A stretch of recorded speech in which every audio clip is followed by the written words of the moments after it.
Hello students, today we are starting Honeysuckle book, class 6th. So we start from chapter number 1, that is, Who did Patrick's homework? Patrick का homework किसने किया? Patrick never did homework. Too boring, he said. Patrick अपना homework कभी नहीं किया करता था. वह कहता था, बहुत boring है ये. He played hockey and basketball and Nintendo instead. इसके बजाय वह हॉकी, बास्केटबॉल और निंटेंडो खेलता था. His teachers told him, Patrick, do your homework or you won't learn a thing. उसके टीचर्स उसको कहा करते थे, पैट्रिक अपना होमवर्क करो, अन्यथा तुम कभी भी कोई चीज़ सीख नहीं सकते. And it's true. Sometimes he did feel like an ignoramus. But what could he do? He hated homework. और ये सच भी था. कभी कभी वह खुद अपने आप को पढ़ाई लिखाई के मामले में अज्ञानी समझता था, लेकिन वह कर भी क्या सकता था. उसे होमवर्क से नफरत जो थी. Then one day he found his cat playing with a little doll and he grabbed it away. फिर एक दिन उसने पाया कि उसकी बिल्ली एक छोटी सी गुड़िया के साथ खेल रही थी और उसने उसको बिल्ली से छीन लिया. To his surprise, it wasn't a doll at all but a man of the tiniest size. लेकिन आश्चर्य की बात तो यह निकली कि वह कोई गुड़िया नहीं थी, बल्कि एक नन्हा सा बौना आदमी था जिसका कद बहुत बहुत ही छोटा था. He had a little wool shirt with old-fashioned breeches and a high tall hat much like a witch's. उसके एक छोटी ऊन की शर्ट, पुराने फैशन के छोटे ट्राउजर्स और एक ऊंची लंबी टोपी पहनी हुई थी जैसे कि किसी विच के होती है. विचेस का मतलब जादूगरनी के होती है. He yelled. वह चिल्लाया, Save me, don't give me back to that cat. मुझे बचाओ, मुझे उस बिल्ली को वापस मत देना, वह मुझे खा लेगी. I will grant you a wish, I promise you that. मैं तुम्हारी एक विश पूरी कर दूंगा और मैं इसका प्रॉमिस तुमसे करता हूँ. Patrick couldn't believe how lucky he was. Patrick बिल्कुल भी विश्वास नहीं कर पाया कि वह कितना लकी था. Here was the answer to all of his problems. यही उसके सभी प्रॉब्लम्स यानी तकलीफों का जवाब था.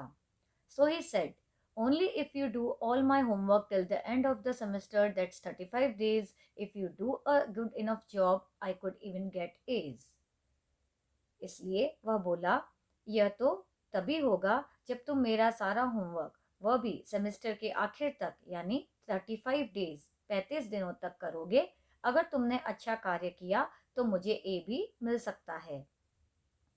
The little man's face wrinkled like a dishcloth thrown in the hamper.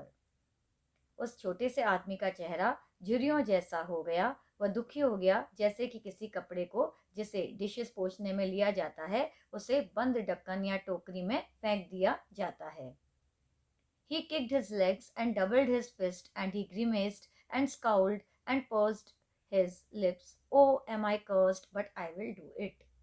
उसने अपने टांगों से किक मारा और अपनी हिम्मत को डबल किया और गुस्सा दिखाते हुए होठों को दबाते हुए बोला, ओह ये क्या, यह सब तो मुझे नहीं आता, लेकिन मैं यह सब करूंगा.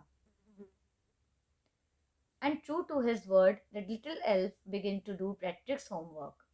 और अपने शब्दों पर सच होने के लिए वह छोटा सा एल्फ यानी बौना पैट्रिक का होमवर्क करना शुरू हो गया. Except there was one glitch. The elf didn't always know what to do and he needed help. Help me, he would say, and Patrick would have to help in whatever way. इसके अलावा वहाँ एक रुकावट या problem यह भी थी कि एल्फ को हमेशा से यह पता ही नहीं था कि करना क्या है और उसे मदद की ज़रूरत भी होती थी और वह हमेशा कहता, मेरी मदद करो, मेरी मदद करो. ऐसा चिल्ला चिल्ला कर वह कहा करता था और पैट्रिक उसकी किसी भी तरीके से मदद भी कर दिया करता था. I don't know this word, the elf squeaked while reading Patrick's homework. Get me a dictionary. No, what's even better, look up the word and sound it out by each letter. मैं यह शब्द को नहीं जानता, elf इस प्रकार से चिल्लाते हुए कहता जब कभी वह पैट्रिक का होमवर्क पढ़ रहा होता या होमवर्क कर रहा होता. मुझे एक डिक्शनरी दे दो. नहीं, इससे बढ़िया और क्या होता कि शब्दों को यानी वर्ड्स को ढूंढो, देखो और हर एक लेटर को वैसे ही उच्चारण के साथ यानी प्रोनाउंसिएशन के साथ पढ़ो. यहाँ पर पैट्रिक ये सारी हेल्प एल्फ की कर दिया करता था, चाहे किसी भी प्रकार से हो। When it came to maths, Patrick was out of luck. जब वह मैथ्स पर आते तो पैट्रिक का भाग्य यहाँ काम नहीं करता था, उसे वह आता ही नहीं था। What are timetables? The elf shrieked. ये टाइम क्या होते हैं? एल्फ रोते चिल्लाते यानी परेशान होते हुए पूछता। We elves never need that. हम एल्फ्स को कभी भी इसकी जरूरत नहीं पड़ी। And additions and subtractions and divisions and fractions. Additions और सब्ट्रैक्शंस और डिविजन्स और फ्रैक्शंस की जरूरत ही नहीं पड़ी। Here, sit down beside me. You simply must guide me. Patrick कहता, यहाँ बैठ जाओ मेरे पास, तुम्हें सिर्फ सिंपली मेरी मदद करनी चाहिए, यानी मुझे गाइड करना चाहिए। Elves knows nothing of human history. To them it's a mystery.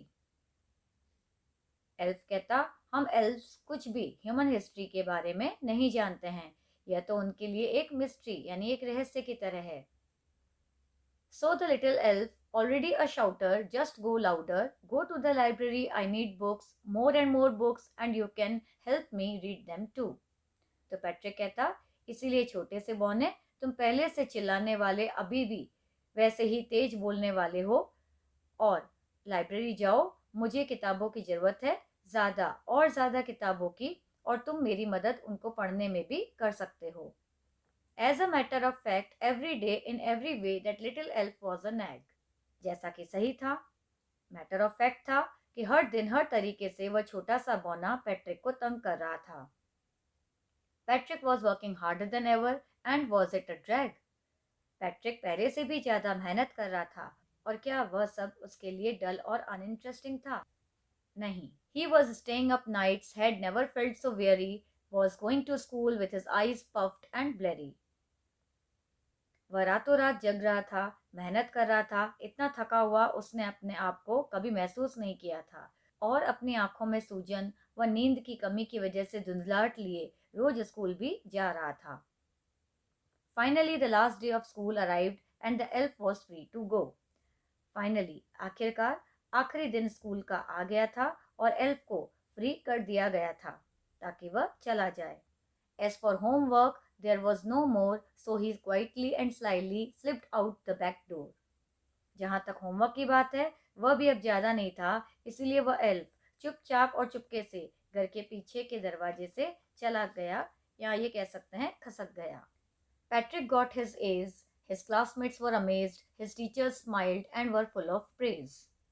Patrick को ए मिला था, उसके क्लासमेट्स को तो बड़ा सरप्राइज हुआ, बड़ा अचरज हुआ, उसके टीचर्स ने भी स्माइल किया और उसकी पूरी तारीफ भी की थी। And his parents, they wondered what had happened to Patrick, और उसके माता पिता, उन्होंने तो यह अचरज किया कि पैट्रिक के साथ ये सब क्या और कैसे हुआ था। He was now the model kid, cleaned his room, did his chores, was cheerful, never rude, like he had developed a whole new attitude. अब वह एक मॉडल किड, होनहार, प्रेरणा देने वाला बच्चा बन चुका था। अपने कमरे को साफ करना, अपने कार्य खुद करना, हमेशा खुश रहना, कभी नाराज या गुस्सा न होना, इसी तरह से कुछ ये सब की वजह से अब उसके एटीट्यूड में एक पूरा बदलाव आ चुका था। You see, in the end, Patrick still thought he had made the tiny man do all his homework. आखिर में आप देखिए, पैट्रिक अभी भी यही सोचा करता था कि उसने उस टाइनी एल्फ से ही सारा होमवर्क करवाया था। But I will share a secret just between you and me, it wasn't the elf, Patrick had done it himself. अब यहाँ पर नरेटर कहती हैं कि मैं भी एक सीक्रेट शेयर करना चाहूँगी, सिर्फ मेरे और आपके बीच में। ये एल्फ एक्चुअल में था ही नहीं, मतलब ये सारा होमवर्क एल्फ ने नहीं किया था, बल्कि खुद पैट्रिक ने ही सब कुछ अपने आप ही किया था। तो ये था chapter number 1, who did पैट्रिक्स homework, यानी पैट्रिक का होमवर्क किसने किया।